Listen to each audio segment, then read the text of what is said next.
Oh, hangings, yeah. When they used to do hangings, that was a big public thing. Not like whenever they did it like at the state prison, but like in the Old West, that was So people can see justice. Yeah. All right, so we're going to be in chapter 8 of Revelation.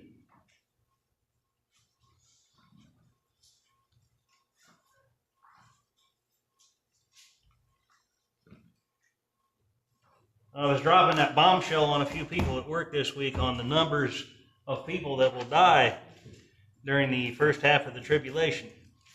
Over 1 billion people. So the death and the carnage, it's not going to stop. God's judgment is a fearful thing. So we're going right in. Jesus has opened 6 of the 7 seals. He's now going to open the 7th seal. Beginning in chapter 8, verse 1. And when he had opened the 7th seal, there was silence in heaven about the space of half an hour. So the 7th seal is going to be the 7 trumpet judgments. So this seal is going to open 7 more judgments. There is going to be an ominous silence. It says, and I saw the 7 angels which stood before God, and to them were given 7 trumpets. This seal, these judgments that are coming are so ominous that heaven is going to be silent. You know those seraphim that say, holy, holy, holy, Lord God Almighty, continually? They're going to be silent. That's how severe these judgments are. So there's going to be 7 angels. They're ready to blow these 7 trumpets.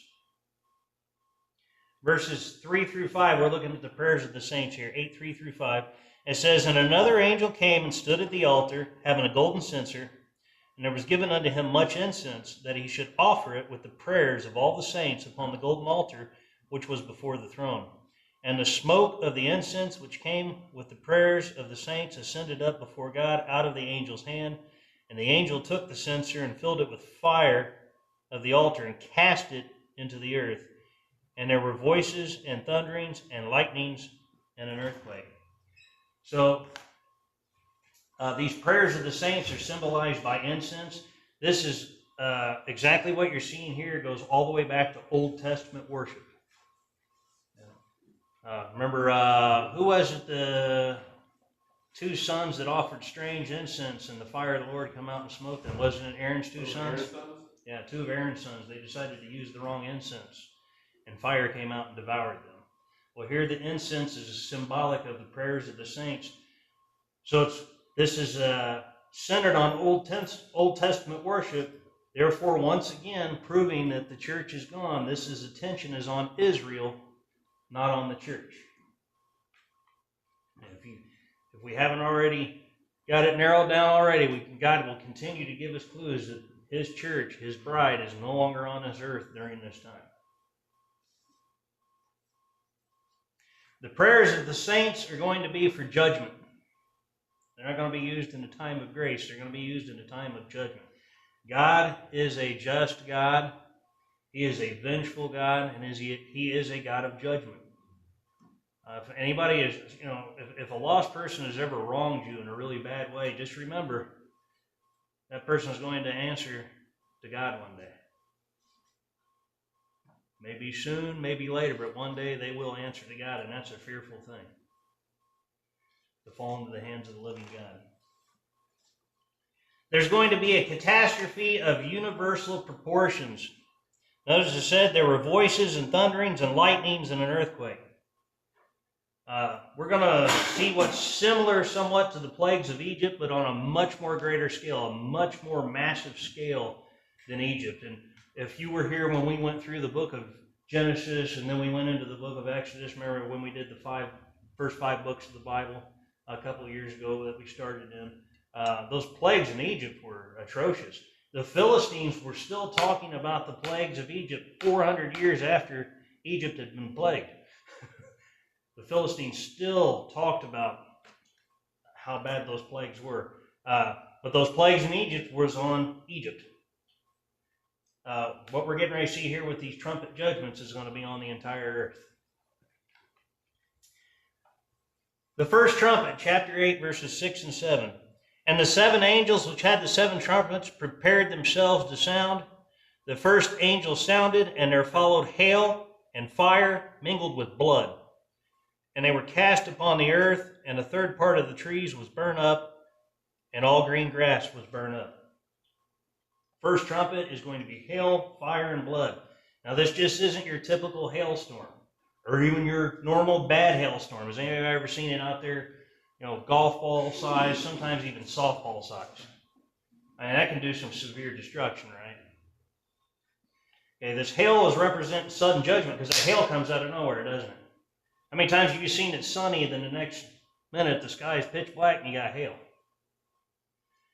A fire is revelation of God's wrath, and the blood's going to be the death. Because this hail is not simply falling, it is being thrust, or is being hurled down. Notice it says they were cast upon the earth. This isn't your standard hail that's just falling from the sky. This is going to be coming down with great force. Hail with fire, cast upon the earth. It's going to destroy a third part of the trees.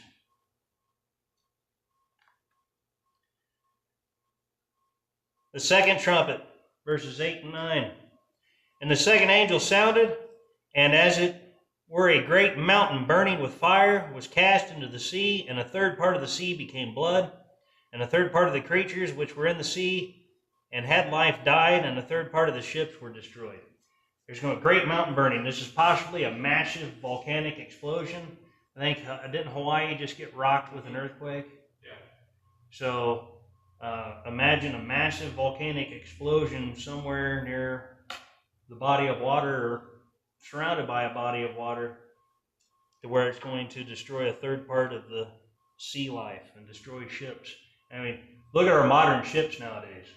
They're massive. They're huge. It's going to destroy them. Now, Bible scholars say that this most likely could be in the Mediterranean Sea, as the Mediterranean Sea was the main body of water during Bible times, even during Paul's time, during John's time, when he wrote the book of Revelation. But it's not guaranteed. We just know that there's going to be a massive burning mountain, which we know to be volcano, that's going to destroy sea life and the ships that are there.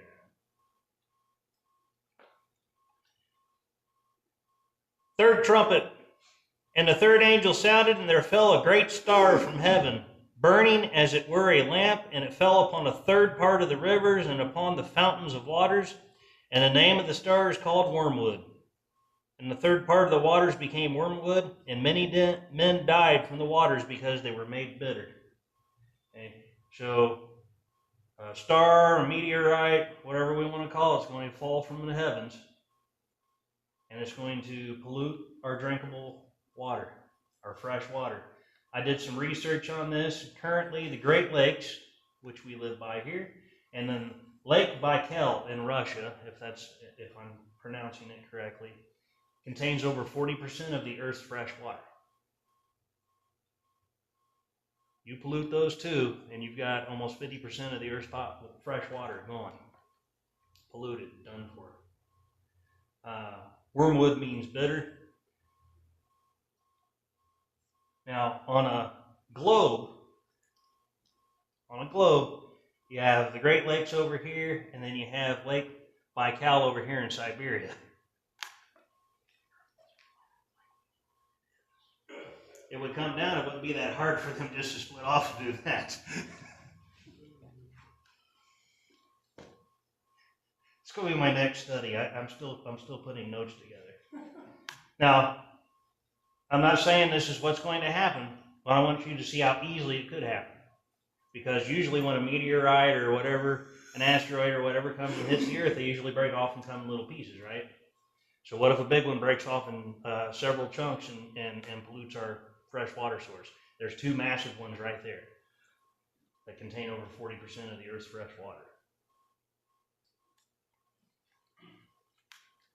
Fourth trumpet. And the fourth angel sounded, and a third part of the sun was smitten, and a third part of the moon, and a third part of the stars, so as the third part of them was darkened. And the day shone not for a third part of it, and the night likewise.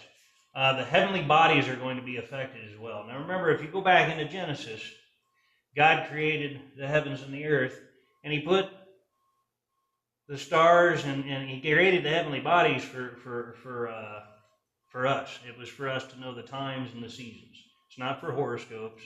It's not for interplanetary space travel. Mankind's gotten way off on our knowledge and education of that. The Mayans were accurate. Look at the Mayan calendar. They didn't have big telescopes and space shuttles like we do, and they were much more accurate because they knew what the purposes of the stars were. Well, the heavenly bodies are going to be affected. So days are not going to be as long and as bright, and the night. Have you ever been out in the country on a full moon night? Yeah, last night. Was it a full moon last night? I don't know. I'm out in the country though. So, but you understand how bright the moon really can be when it's full. Oh, yeah. I mean, because we're used to city lights and whatnot. So that's all going to be affected. That's all going to be affected. These people who believe in horoscopes, they're really going to be way off on their calculations now because they're not even going to get the quote-unquote accuracy of their horoscopes. You ever see Christians talking about that mess? Or posting on Facebook? Boy, I get mad, I get in there. Don't fool with us. Scorpio.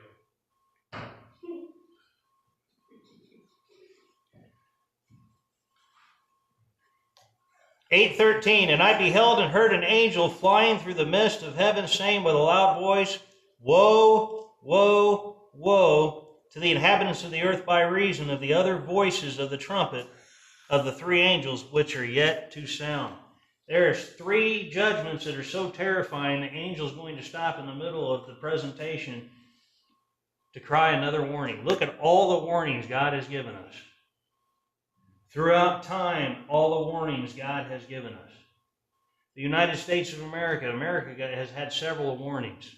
America got a warning back, we talked about it last week, in the Great Depression. We got a warning on 9/11. And America won't heed to these warnings. Mankind won't heed to these warnings. Noah prophesied for 100 years of the flood. And mankind wouldn't listen. 8 souls were saved on that boat. 8 souls. So that means all the animals that were on there have no souls. So your dogs do not go to heaven. I just like pointing that out. I'm so cruel.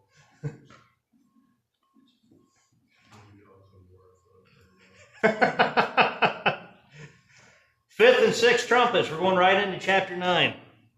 And the fifth angel sounded, and I saw a star fall from heaven unto the earth, and to him was given the key to the bottomless pit. All right, most likely this star falling from heaven is Satan. And the reason is the name we'll see here come up. Remember, Satan still has access to heaven. People think that Satan has been banished from heaven. So people think, some religions teach that Satan has been cast out. It hasn't happened yet. If you don't believe me, go read the book of Job. Because it says the sons of God came to present themselves before the Lord, and Satan was also among them. So Satan still has access to heaven. Otherwise, he's called the accuser of the brethren. Where does he accuse us at? At the throne of God. And where is Jesus Christ at? At the right hand doing what? Making intercession for us. So Satan has not been kicked out of heaven yet. Any religious teacher teaching that is wrong. The bottomless pit, the abyss, the deep. You'll see. Let's go over to Luke. I want to look at Luke. Now remember, on the globe Earth, the bottomless pit, they just kind of float in the middle. Right, Brian? Technically, they're still below if you keep on the other side. Yeah, but bottomless means they keep falling. So It's supernatural happenstance, just like the guy in Paradise I love having these off-camera discussions. Let's go to Luke chapter 8.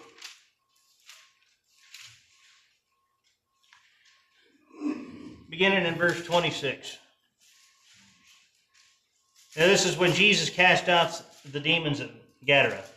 It says, and they arrived at the country of the Gadarenes, which is over against Galilee. And when he went forth to land, there met him out of the city a certain man which had devils long time, and wear no clothes, neither abode in any house, but in the tombs. And when he saw Jesus, he cried out and fell down before him, and with a loud voice said, what have I to do with thee, Jesus, thou Son of God Most High? I beseech thee, torment me not. For he had commanded the unclean spirit to come out of the man. For oftentimes it had caught him, and he was kept bound with chains and in fetters, and he brake the bands, and was driven of the devil into the wilderness. And Jesus asked him, saying, what is thy name? And he said, Legion, because many devils were entered into him. And they, being the devils, besought him that he would not command them to go into the deep. And so the pit, the abyss, the deep, Brian just said you have Tartarus, you have Gehenna, and you have Hades. When you go into Luke, was it chapter 16 of the rich man and Lazarus? You'll see that there was hell, Hades, and then there was a great gulf, and then there was paradise. That's where Abraham and all the Old Testament saints were. That's why Jesus told the thief, today thou shalt be with me in paradise. And Jesus went down, he bragged to hell, I just defeated Satan at the cross. And then he went over there and he took the Old Testament saints and led them into heaven. Do they have their glorified body? Not yet. Not yet? Not yet. Okay. Not yet. So, yeah, that's what he did. Now, there are some... Well, you know, there's some preachers will preach, well, brother so-and-so, they're in paradise. Well, I mean, in theory, to be with Christ would be paradise. Mm-hmm. But we know that Christ sits at the right hand of God the Father, and God's throne is in heaven. So, and Christ led captivity captive. He went down into the lower parts of the earth. Now, there are some preachers and some theologies out there teach that Christ had to go to hell and be tortured there for the 3 days. That's not the case, and the Bible tells us so. He went down there triumphant, and he led captivity captive. He went and took the people that were quote-unquote trapped in paradise. I mean, you know, however you want to look at that. They just didn't have access to heaven at that point in time, but they were in no torment. They were in peace. They were in heart. They were what they referred to as rest. When the witch of Endor was told to conjure up Samuel, now she was expecting her familiar spirit. But God decided to intervene, and he actually allowed Samuel to be called up. And Samuel looked at Saul and said, why hast thou disquieted me? Now, the Hebrew word for disquieted, I can't remember the name, but it simply means to be shaken violently. It doesn't mean to be woken from slumber. Samuel lived here on earth, and then he was in paradise. His mind and his soul was at rest in Abraham's bosom. He was at rest in paradise, you know, waiting for Christ to finish what he needed to do on the cross and take them on up to heaven. But he wasn't asleep, and he wasn't in any type of torment or pain. So it was paradise. I mean, imagine a world with no pain, no fear, no heartache, no sadness, nothing. That's the realm they were in. So by saying they were trapped there, I mean, yeah, they were trapped in paradise. On the other side, we have this bottomless pit. We have this abyss. We have hell. Remember, hell's not the final resting place for the damned. Hell is like jail. You guys go out here, you drink too much alcohol, and you get arrested. They take you to jail. And you await your trial from jail. You go back and forth from jail, or you make bond. But in God's case, once you're dead and your name's not in the Lamb's Book of Life, you go straight to hell. And you await your judgment, your trial with the judge, and then you're cast into the lake of fire. That's the eternal resting place. Hell will be cast into the lake of fire. the beast and the false prophet will be cast alive into the lake of fire. It's like Monopoly. They don't pass go. They don't collect $200. They bypass hell and go straight into the lake of fire. Satan will be cast into the lake of fire. So hell, as bad as it is not the final outcome. It's actually worse, if we can fathom that. I was really disappointed. He's deceased now. Dave Hunt, if anybody's ever read his books, excellent speaker, really strong on some good theology, but he doesn't believe in a literal hell. I heard him talk about the rich man and Lazarus, and he said that it was an analogy and that the rich man's tongue was actually in the grave. He didn't have his tongue. And I'm like, no, he had his tongue. Jesus said he had his tongue. He was in torment in the flame. That was Jesus' warning of a real, literal place of fiery torment. And that's what this bottomless pit is getting ready to be opened. The gates of hell shall not prevail against it. Damon talked about that. The gates of hell are getting ready to open. Okay. When that judgment comes from the lost, where will we be? We are going to be there like you would in a courtroom. Are we going to be a witness? We are going to be there for both witnesses against, and we will be there for witnesses for. So, are we going to see our loved ones cast into hell? I don't know if we're going to actually see them cast, but we will be called for as witnesses that we witnessed to them and they rejected it. Or the people we didn't witness to, we're going to be called before them and they're going to say, why didn't you warn me? Well, see, because I've heard preachers say, you put that blood on your hands. Mm-hmm.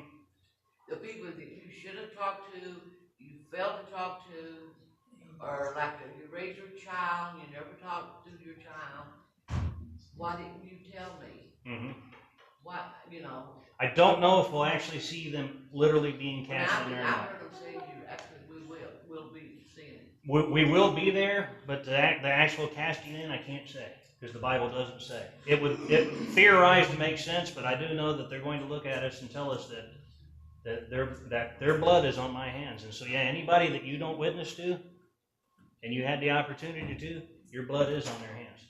Yesterday, Brother Brian said, hey, because he pulled a Brother Chris. He snuck out before I did.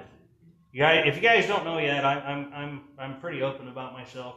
I have anxiety issues, especially around crowds and especially around people I don't know. The only reason I survive at work is because it's an act. I go in there and be training officer. Okay, it's like an actor's job. Outside of that, so anyway, he snuck off before me, so I followed right in the suit, and he was talking to a young man, and then he says, maybe Brother Chris can answer it for you. And he come up and said he was needing gas money to get back to Chicago. I don't know if he was telling the truth or not. He was clean, he was dressed somewhat nice, so I gave him $5. I said, now I gave you this, you gotta let me give you something else. So he said, sure. So we walked to the car, I gave him a tract. And I said, now I want you to read the back of this. I said, because it's concerning your eternal soul, which is much more important than gas to get back to Chicago. And so that way, if that man decides to reject Jesus, or if he did, maybe he was already saved, I don't know. But if the judgment comes, he can't call me as a witness saying, why didn't you warn me? Well, that don't sound good. It doesn't sound good. No. Any more than the judgment seat of Christ, having to face. It's very important that we lead people to the Lord. Or at least tell them, yeah. We have to warn. We have to be the watchman on the wall. You have to warn them. That's why I'm recording these and putting them on our YouTube page. Because when the rapture does hit, I've left a witness. This is my witness to leave. Because you guys know I'm not much of a gambling man, but I am gambling that I'm catching a ride out on the rapture. That's why I haven't bought a plot to be buried in or anything like that. Well, that and I'm cheap, so I just can't spending $1,200 for a hole in the ground I'm going to be put in while I'm still alive. No, you take care of that after I'm gone. So anyway, let's get back to these gates of hell.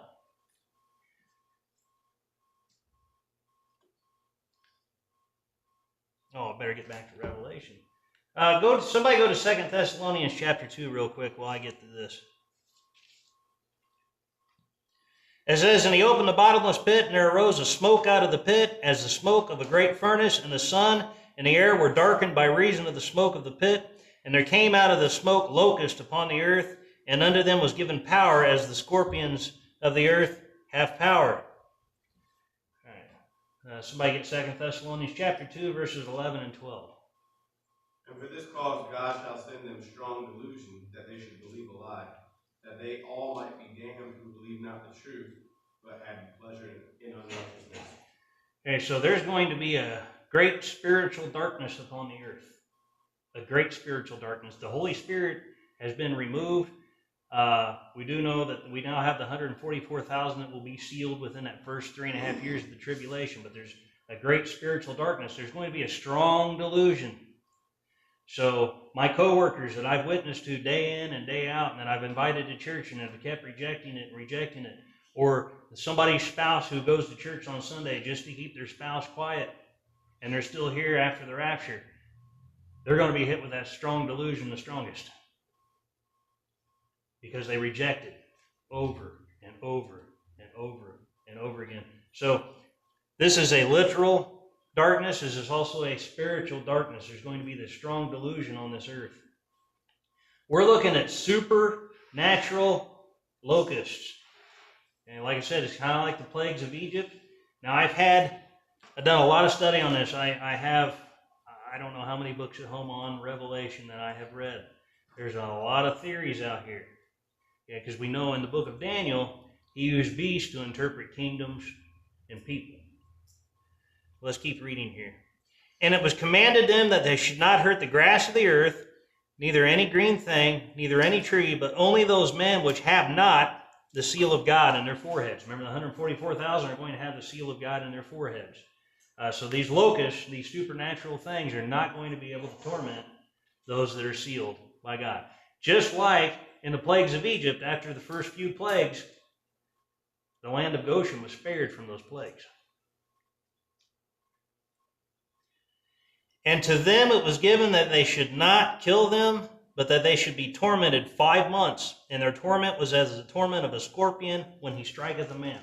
Notice the parameters that these locusts are under. So even during this terrible spiritual darkness on the earth, and God has allowed hell to be unleashed on earth, they still have to work within the parameters of what God says. He says, you cannot touch my anointed. And so they cannot touch those that have the seal of God in their foreheads. Satan always has to work within the perimeters of what God has established. He cannot go outside those perimeters. 5 months. 5 months is an actual natural lifespan of a real locust, an actual locust. So they're going to have 5 months that this torment's going to go on. Now, verse 6, and in those days shall men seek death, and shall not find it, and shall desire to die, and death shall flee from them. When death had no name, the torment will be so great, people will be willing to kill themselves to escape this torment, and death will flee from them. They will have to live through that torment. Think about it. 5 months of no death, that you cannot die. You could go throw yourself off a building, and guess what? You're going to live. I don't mean all your legs and stuff ain't going to break. You just increased your torment. But yeah, death will not be on the earth in those 5 months during this torment. Now let's look at these locusts a little more. 7 through 10. It says, and the shapes of the locusts were like unto horses prepared unto battle, and on their heads were as it were crowns like gold, and their faces as the faces of men. And they had hair as the hair of women, and their teeth were as the teeth of lions, and they had breastplates as it were breastplates of iron, and the sound of their wings was as the sound of chariots of many horses running to battle. And they had tails like unto scorpions, and there were stings in their tails, and their power was to hurt men 5 months. This is off the charts. Some Bible scholars say that this is to be interpreted as modern warfare. In other words, how would John describe an Apache helicopter attacking? Other Bible scholars say that this is exactly what they're going to see. There's going to be these supernatural locusts are going to come up and torment men in 5 months. I'm in the belief that this is one of those ones where we need to look at this actual literally. And that's for the simple fact of verse 6. I don't see helicopters attacking people and blowing stuff up the same as these scorpions tormenting people and them not being able to die. Does that make sense? Once again, that's where we have to go out and sometimes look at this. Now, and that's a great thing when we look at doctrine. Okay. A doctrinal stance of me saying this needs to be taken literally instead of symbolically is so minor. It's not like saying, hey, you don't need to be baptized. Okay. That's a doctrinal statement. Of course you need to be baptized. Does baptism save you? No. But if you won't get baptized, did you really get saved? If you won't take the first step in obedience. And so, once again, anytime we come upon something that's left for opinion, that's what it is. It's simply opinion based on study.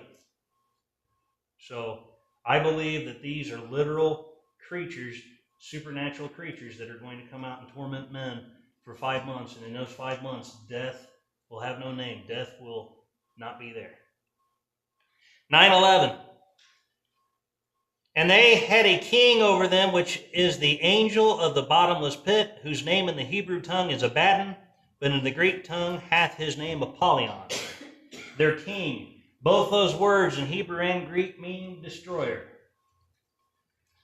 This angel that is king over them, this king over them over the bottomless pit, is most likely Satan. As we know, Satan has many different titles and different names. Lucifer, Satan, the devil, the accuser, the destroyer. One woe is past, and behold, there come 2 woes more thereafter. The angel, these woes are so great that he's already warned us in the middle of these trumpets to repent. They're still calling for men to repent. And when we look at this, finish up this chapter next week, we're going to see the state of mankind refuses to humble himself before the living God and accept eternal salvation, even in the midst of this supernatural tribulation that is literal hell on earth. Brother Shane, you want to close this prayer? Sure, Lord Heavenly